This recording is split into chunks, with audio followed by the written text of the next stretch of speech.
Hi all, this is going to be part 9 of my Euro Yen weekly trade. So in this video I'm just going to cover the second main position, mini position entry I did in this trade on Friday evening, and also cover my future plans and outlook for this trade at the moment. So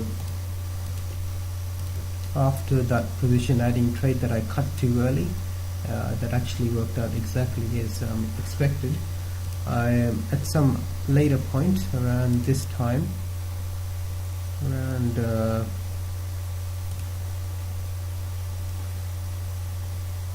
this area over here, I was looking for some hedge sells, because I saw these sellers coming in really strongly, but this was just a silly sell, because the momentum, I was looking to buy, so this was just a silly buy because the momentum was increasing.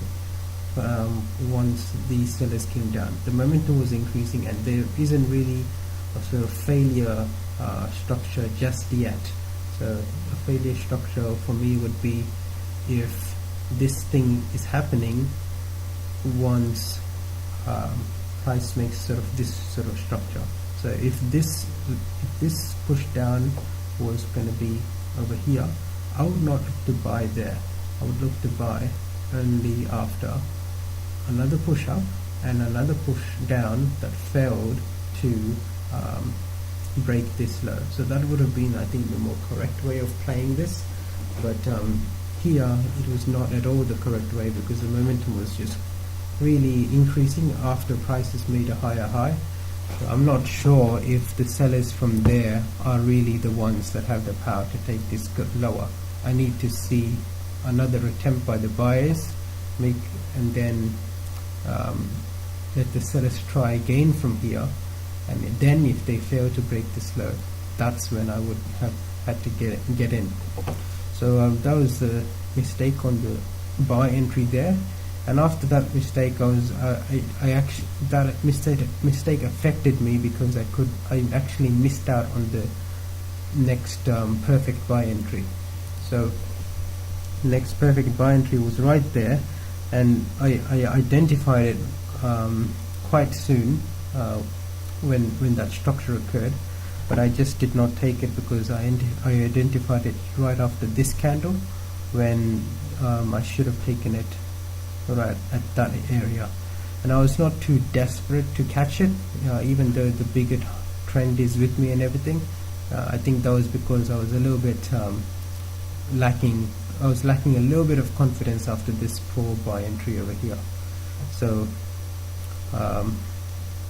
at this stage the logic is very clear: bigger upflow and sellers coming down in multiple pushes, in a choppy way, and once the strong stream of candles come up, strong stream of buyers from this really logical support area, taking out this resistance and holding above, that's when really the story comes alive for the buyers. And this thing is just a hunt for buy liquidity around this support, resistance turn support, and once this buy liquidity candle comes up around here, I think that would have been the perfect entry. And and another supporting factor for that entry was the really sharp reaction of buyers, as seen by these two volume spikes over here. So I think that would have been the perfect entry, and later on I did track how it performed, and it indeed performed as per expected, as per my hypothesis, and went up higher and higher. So that was a missed trade, because I was affected by this poor failed trade over here. But good learnings, I think. So it just makes me more confident in this kind of setup, and I'll take those kind of setups in future. So, and around this area now, just before price reached this second key zone. What I was thinking was, okay, I either expect a sort of really sharp fake out and move down, or I can expect a move up like this, some sort of sideways consolidation, and then a move down. So that was my expectation. That was my thinking at that stage. And price, we can see, is just about to be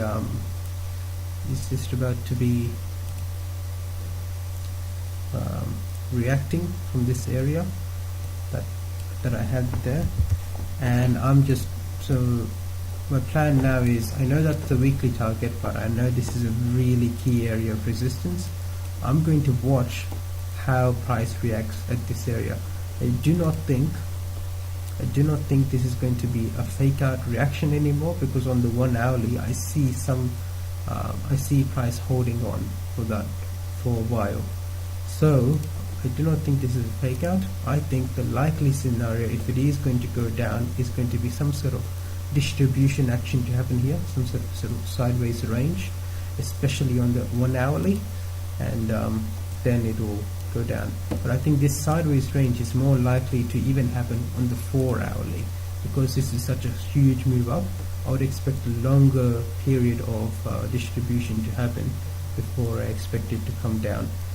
So on Monday, my plan is I'm going to move my stops from this area to this area for this whole position. And of course, again, I have not removed any of my old position, any of my original positions so far, and I'm currently sitting on about, I think, 39R on this trade. And if I take it to my target, that'll be like 72R, I think. Yes. So it's a very good trade for me so far. Now I'm going to move my stops on Monday when the market starts to this area, because I see now that once this resistance was broken, and I think it's held there for sufficiently long, this is the new 4 hourly buyer's support. So I want to move my stops just below this 4 hourly buyer, and I won't be able to track the trade on Monday for too long, especially at the start, I think. So I think I'll be fine if I have my stops below here, because I do not expect a very strong reaction on the 4 hourly immediately. I would expect some sort of distribution, so maybe 12 hours, 16 hours of sideways before coming down, if it does come down. And I think it is about time for this move to come down. But because these buyers are so strong, I think the more likely scenario may be just a small pullback, maybe giving me another opportunity to add positions, and then price going up higher to this key area of resistance. So this would be the next key area of resistance before my weekly target hits. And actually, in the broader picture, I was looking at this on the monthly, and looking at it on the monthly, because on the weekly this reaction is just so strong, so very nice to see. I think this may even have monthly potential, as I explained in my first video, part 1 of this. And I'm thinking if price really gets towards my weekly TP in a good way, I'll definitely remove positions, but only remove a portion of my positions, and the rest I will look, if momentum is strong, for a monthly seller's target over here, and possibly even higher highs to this area, this target over here. I think definitely there may be some sort of reaction there. So, but that's thinking a bit far at the moment. I think I'm just going to focus on the next few 4 hours in this time frame. So I'm managing this mostly on the 1 hour. Okay, that's all. Thanks, and comments and questions are very much welcome.